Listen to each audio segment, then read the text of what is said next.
Welcome back. আজকে WB এসএসসির upper primary TET এর সিলেবাস নিয়ে আলোচনা করব। যারা যারা পরীক্ষা দেবে তারা সেই অনুযায়ী প্রিপারেশন নিতে পারো। প্রিপারেশন শুরু করে দাও। বলা ভালো যে সুপ্রিম কোর্টের যে নির্দেশ ছিল সেই সুপ্রিম কোর্টের নির্দেশ অনুযায়ী মার্চ 2026 এর মধ্যে কিন্তু টেট কমপ্লিট করতে হবে, অর্থাৎ টেট নিতে হবে। তো দেখা যাক কতদূর কি হয়। আচ্ছা, হোপ ফর দ্য বেস্ট। এদিকে আমাদের কাজ চালিয়ে যেতে হবে। যারা পরীক্ষা দিতে চাও তারা কিন্তু এই সিলেবাস অনুযায়ী পড়াশোনা শুরু করে দাও, কারণ খুব বেশি সময় হাতে নেই। তো চলো প্রথমে সিলেবাসটা দেখে নেওয়া যাক। তো সিলেবাসের আগে কয়েকটা কথা, যে এই যে পরীক্ষা সেটা কিন্তু এবারে যেটা গতবারে ছিল সেখান থেকে একটু আলাদাভাবে পরীক্ষাটা হবে। এবার কিন্তু দুটো স্টেজে পরীক্ষা হবে। এখন একটা বিষয় হচ্ছে পরীক্ষাটা কিভাবে নেবে সেটা কিন্তু এখনো ক্লিয়ার করেনি। কি যেটা সে ব্যাপারটা সেটা হচ্ছে টেট হবে প্লাস এবার কিন্তু সাবজেক্টের পরীক্ষা হবে। এবার 25 মার্কের সাবজেক্টের পরীক্ষা হবে, কিন্তু এখনো পর্যন্ত এসএসসি এটা ক্লিয়ার করে বলেনি যে সাবজেক্টে যে পরীক্ষাটা হবে সেটা কখন হবে, আফটার দ্য টেট কিংবা টেটের সঙ্গে। তো দেখা যাক এখন কিভাবে নেয়। কিন্তু এখন আপাতত টেট কিন্তু ক্লিয়ার করতে হবে। তো টেট ক্লিয়ারের যে শর্তাবলী সে একই, 90 মার্কস জেনারেলদের জন্য আর 82 ক্যাটাগরির জন্য, এসসি এসটি ওবিসি 82। ঠিক আছে, টোটাল পরীক্ষা হবে 150 মার্কের মধ্যে। 150 মধ্যে 60% জেনারেলদের জন্য, অর্থাৎ 90 আউট অফ। আর এটাতে কিন্তু এই 150 মার্কের উপরে কিন্তু 40 ওয়েটেজ থাকবে। ঠিক আছে, 40 ওয়েটেজ কিন্তু এটা আপার প্রাইমারি টেটের 40 ওয়েটেজ। তো টেটের উপরে অনেক কিছু ডিপেন্ড করবে। টেট যার ভালো হবে সে অনেক এগিয়ে যাবে মার্কসের দিক থেকে। তো যাই হোক, চলো সিলেবাসটাকে দেখি প্রথমত। তো পরীক্ষাটা হবে যেটা টেট হবে 150 মার্কের। এবার সায়েন্স আর্টস সবারই তো পরীক্ষা হবে, কিন্তু এইখানে কিন্তু সিলেবাসটা একটু আলাদা। যারা আর্টসের স্টুডেন্ট তাদের জন্য একটু আলাদা আছে, আর সায়েন্সের জন্য একটু আলাদা, খুব বেশি না, অল্প। প্রথম শিশু ও শিশু মনস্তত্ত্ব সেম সেম। ভাষা এবার যার যেটা ফার্স্ট ল্যাঙ্গুয়েজ হবে, ভাষা যার যেটা সেকেন্ড ল্যাঙ্গুয়েজ, বিশেষত ইংরেজি। আর আর্টসদের জন্য সমাজবিদ্যা বা এসএসটি যেটাকে আমরা বলি, সে এসএসটি হবে। আর সোশ্যাল স্টাডিজ, আর এইদিকে সায়েন্সদের জন্য হবে সোশ্যাল সায়েন্স, অর্থাৎ অঙ্ক আর বিজ্ঞান থেকে 30-30-60। আর এদিকে সমাজবিদ্যা থেকে 30-30-60। এবার সমাজবিদ্যার মধ্যে বা সমাজবিজ্ঞানের মধ্যে কিন্তু এসএসটির মধ্যে অনেক কিছু থাকবে, ইতিহাস, ভূগোল, অর্থনীতি, পলিটি, অনেক কিছু থাকবে। তাহলে এই 30-30-30, 33-90 আর 60-150 সেম। 33-90 আর 60-150, তাহলে আউট অফ 150 পেতে হবে 60%, অর্থাৎ 90 মার্কস। এটা কোয়ালিফিকেশন মার্কস। তবে এই 150-র উপরে ওয়েটেজ 40, অর্থাৎ যে যতটা নাম্বার বাড়াতে পারবে তার ওয়েটেজ মার্ক কিন্তু বেড়ে যাবে। সেটা সরাসরি কিন্তু প্যানেলের সময় কাজে দেবে। ঠিক আছে, আচ্ছা, এটা কাউন্ট করা হবে যখন 100 মধ্যে প্যানেল করা হবে তখন। ওকে, আচ্ছা, এবারে আমরা এক এক করে এই প্রত্যেকটা সিলেবাস ধরে ধরে দেখবো একটু কোনটার মধ্যে কি আছে। তো প্রথম যেটা সেটা হচ্ছে শিশু মনস্তত্ত্ব। এখানে আমরা 30 নাম্বার শিশু শিশু মনস্তত্ত্ব ও যেটা পেডাগজিও থাকবে তার সঙ্গে, এখান থেকে 30। চলো প্রথমত কি কি টপিক আমাদেরকে দেখতে হবে। 1 নম্বর টপিক কি আছে, শিশুর বিকাশ ও শিশু শিক্ষণ পদ্ধতি, child development and child teaching process. এর মধ্যে কি কি টপিক আছে দেখো, সাব টপিক। শিশুর উন্নয়ন করতে হবে প্রাথমিক পড়ুয়াদের জন্য, child development, elementary school education, school child উন্নয়নের ধারণা এবং এর সাথে শিখনের সম্পর্ক, শিশুর উন্নয়নের নীতিসমূহ, বংশগতি ও পরিবেশের প্রভাব, সামাজিকীকরণ প্রক্রিয়া, সামাজিক পৃথিবী এবং শিশু, শিক্ষক শিক্ষিকা পিতামাতা সহপাঠী, সোশ্যালাইজেশন যেটা, পিয়াজে, কোলবার্গ, ভাইগটস্কি এদেরকে পড়তে হবে।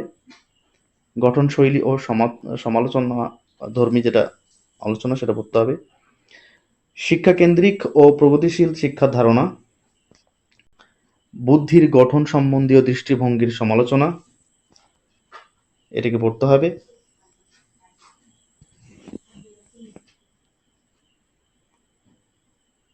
বুদ্ধির বহুমাত্রিক বিষয়, ভাষা ও চিন্তা, সামাজিক গঠনে লিঙ্গ, লিঙ্গের ধারণা, লিঙ্গভেদ ও শিক্ষার পদ্ধতি, ছাত্রছাত্রীদের ভেতরের ব্যক্তিগত পার্থক্য, ভাষা, জাতি, লিঙ্গ, সম্প্রদায়, ধর্ম প্রভৃতি উপর নির্ভর করে পৃথকীকরণের বোধ, শিখনের জন্য মূল্যায়ন এবং শিখনের মূল্যায়নের ভেতর পার্থক্য, বিদ্যালয় ভিত্তিক মূল্যায়ন, ধারাবাহিক ও সার্বিক মূল্যায়ন, দৃষ্টিভঙ্গি ও অনুশীলন। তারপর ছাত্রছাত্রীদের দ্রুত মূল্যায়নের জন্য ক্লাসে ছাত্রছাত্রীদের ভেতর শিখন এবং যুক্তিগ্রাহ্য চিন্তার ক্ষমতা বৃদ্ধি করতে ও ছাত্রছাত্রীদের কৃতিত্ব মূল্যায়ন করতে উপযুক্ত প্রশ্ন প্রক্রিয়া, অন্তর্ভুক্তিমূলক শিক্ষার ধারণা এবিনামাপার্ট ও বিশেষ চাহিদা সম্পন্ন শিশুদের বোধ। এখানে কি কি আছে? অবহেলিত ও পিছিয়ে পড়া শিশুদের জন্য শিক্ষা,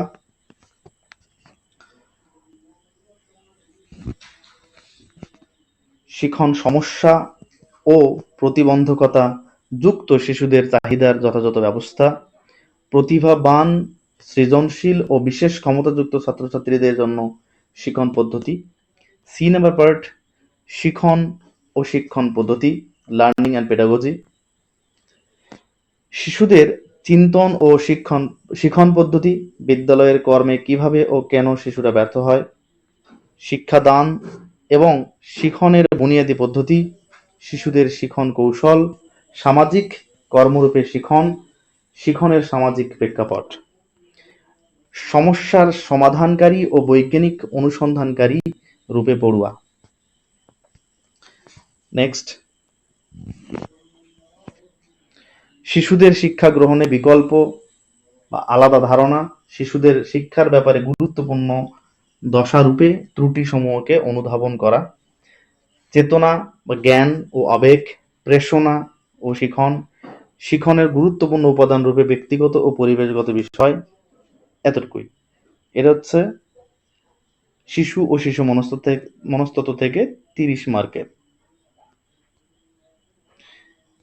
আচ্ছা, এবারে ফার্স্ট ল্যাঙ্গুয়েজ অর্থাৎ যার যেটা থাকবে, বাংলা হলে বাংলা, যার যেটা হবে, হিন্দি হলে হিন্দি, নেপালি হলে নেপালি, যাই হোক। প্রথমে যেটা থাকবে বোধ পরীক্ষণ, রিডিং কম্প্রিহেনশন। এবার ওই বোধ পরীক্ষণ থেকে সেখান থেকে প্রশ্ন দেওয়া থাকবে। অজানা অনুচ্ছেদ গঠন, দুটি অনুচ্ছেদের একটি গদ্য বা নাটক এবং অপরটি কবিতা এবং তার উপর বোধশক্তি, সিদ্ধান্ত, ব্যাকরণ ও শব্দ ব্যবহার বিষয়ক প্রশ্নসমূহ। গদ্য অনুচ্ছেদটি সাহিত্য, বিজ্ঞান, বর্ণনাত্মক অথবা অপ্রাসঙ্গিক বিষয় হতে পারে, শিখন পদ্ধতি বা ভাষার বিকাশ। তাহলে অর্থাৎ এখান থেকে একটা আনসিন প্যাসেজ তুলে দিয়ে প্রশ্ন করা থাকবে, এই হচ্ছে বিষয়। নেক্সট, শিখন এবং প্রাপ্তি অর্জন, লার্নিং অ্যান্ড অ্যাকুইজিশন, শ্রবণ ও কথনের ভূমিকা, ভাষার কার্যসমূহ ও শিশুদের ভাষা ব্যবহারের পদ্ধতি, লিখিত রূপে এবং যোগাযোগের জন্য কথ্য রূপে ভাষা শিখনের ব্যাকরণের ভূমিকার বিশ্লেষণী দৃষ্টিভঙ্গি, আর ভাষার দক্ষতা, ল্যাঙ্গুয়েজ স্কিল। নেক্সট, আসলে এটা পেডাগজির অংশ। ভাষার বোধ, পরীক্ষার মূল্যায়ন ও দক্ষতা, কথা বলা, শোনা, পড়া ও লেখা, শিক্ষা সহায়ক উপকরণসমূহ, পাঠ্যপুস্তক, মাল্টিমিডিয়া উপকরণসমূহ, শ্রেণীকক্ষের বহু রকম ভাষা সম্পদ, আর রিমেডিয়াল টিচিং বা সংশোধনমূলক শিক্ষণ। এই যে হচ্ছে বাংলা বা ফার্স্ট ল্যাঙ্গুয়েজ যেটাই বলি। এরপরে সেকেন্ড ল্যাঙ্গুয়েজ বা ইংরেজি, আমাদের ক্ষেত্রে ইংরেজি, তাহলে এখানেও একটা কম্প্রিহেনশন থাকবে এবং সেই কম্প্রিহেনশন থেকে কিন্তু প্রশ্ন দেওয়া থাকবে বিভিন্ন ধরনের। ঠিক আছে, নেক্সট এখান থেকে পেডাগজি থাকবে সেম ভাষার ক্ষেত্রে, অর্থাৎ ফার্স্ট ল্যাঙ্গুয়েজের ক্ষেত্রে যা যা আছে সেকেন্ড ল্যাঙ্গুয়েজের ক্ষেত্রেও কিন্তু তাই তাই থাকবে। ওকে, নেক্সট এবারে কিন্তু এসএসটি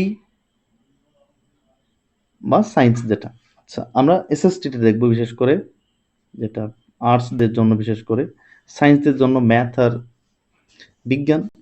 এখানে এসএসটির প্রথম বিষয় ইতিহাস, কোথায় কখন কিভাবে প্রাথমিক সমাজসমূহ, প্রথমে কৃষকরা, জীবজন্তুর গোষ্ঠী পালনকারী, প্রথম শহরগুলো, প্রাথমিক রাজ্যসমূহ, নতুন ধারণাসমূহ, প্রথম সাম্রাজ্য, সম্রাট, যোগাযোগ দূরত্বের জায়গায়, রাজনৈতিক ঘটনাসমূহ, অর্থাৎ প্রাচীন ইতিহাসটা কিন্তু দেখতে হবে, প্রাচীন ইতিহাস। নেক্সট সংস্কৃতি ও বিজ্ঞান, নতুন রাজারা এবং রাজ্যসমূহ, দিল্লির সুলতানেরা, স্থাপত্য, এক সাম্রাজ্যের গঠন, সামাজিক পরিবর্তন, আঞ্চলিক সংস্কৃতিসমূহ, কোম্পানির শক্তি প্রতিষ্ঠা, গ্রামীণ জীবন ও সমাজ, ঔপনিবেশিকতা ও উপজাতি সমাজসমূহ, 1857-58 সালে মহাবিদ্রোহ, নারী সংস্কার, বর্ণপ্রথার চ্যালেঞ্জ, জাতীয়তাবাদী আন্দোলন, স্বাধীনতা পরবর্তী আন্দোলন, অর্থাৎ প্রাচীন থেকে মধ্য হয়ে কিন্তু আধুনিকটাও পড়তে হবে, ভারতের ইতিহাস খানিকটা। এরপরে এসএসটির দ্বিতীয় যে সাবজেক্ট সেটা হচ্ছে ভূগোল। ভূগোল থেকে সমাজবিদ্যা এবং বিজ্ঞান রূপে ভূগোল, গ্রহ পড়তে হবে, পৃথিবী ও সৌর পরিবার, গ্লোব, পরিপূর্ণ পরিবেশ, প্রাকৃতিক ও মানুষের পরিবেশ, এয়ার বাতাস, জল, মানুষের পরিবেশ, স্থাপন, পরিবহন এবং যোগাযোগ, সম্পদ, ধরন, প্রকৃতি এবং মানুষের সম্পদ পড়তে হবে, এক কথায় কৃষি, এগ্রিকালচার। এরপরে সামাজিক ও রাজনৈতিক জীবন, বৈচিত্র্যতা, সরকার, স্থানীয় সরকার, বেঁচে থাকার উপযুক্ততা, গণতন্ত্র, অর্থাৎ পলিটি, সংবিধানের অংশ থেকে পড়তে হবে পলিটি। গণমাধ্যম বোঝা, লিঙ্গ বিষয়ক সংবিধান, সংসদীয় সরকার, বিচার ব্যবস্থা, সামাজিক ন্যায় এবং প্রান্তিকেরা। এবার সোশ্যাল স্টাডিজ থেকে কিছু পেডাগজিক্যাল বিষয় থাকবে, সেটা হচ্ছে সমাজবিজ্ঞান, সমাজবিদ্যার ধারণা, প্রকৃতি, শ্রেণীকক্ষের প্রক্রিয়াসমূহ, কাজকর্ম, বক্তৃতা, সূক্ষ্ম ও সমালোচনামূলক চিন্তনের উন্নয়ন, অনুসন্ধান, তত্ত্বমূলক প্রমাণ, সমাজবিজ্ঞান, সমাজবিদ্যা শিখনের সমস্যাসমূহ, উৎসসমূহ, মূল্যায়ন, প্রকল্পের কাজ, এ সমস্ত। অর্থাৎ পেডাগজি যেরকম হবে সব ক্ষেত্রেই প্রায় একই রকম কিন্তু পেডাগজি থাকবে। একটু এরকম প্রশ্ন হতে পারে যে ভাষা শেখার ক্ষেত্রে কিরকম টিএলএম ব্যবহার করা যায় বা এটার ক্ষেত্রে কিরকম পদ্ধতি, এটা একটু আলাদা হতে পারে, বাদ বাকি একই। এই হচ্ছে আপার প্রাইমারি সিলেবাস, যেটা থেকে 2016 যে পরীক্ষা হয়েছিল সেটা কিন্তু এই সিলেবাস অনুযায়ী হয়েছিল এবং এবারে যে আপার প্রাইমারি সিলেবাস সেটা আশা করা যাচ্ছে অপরিবর্তনীয়ই থাকবে। ঠিক আছে।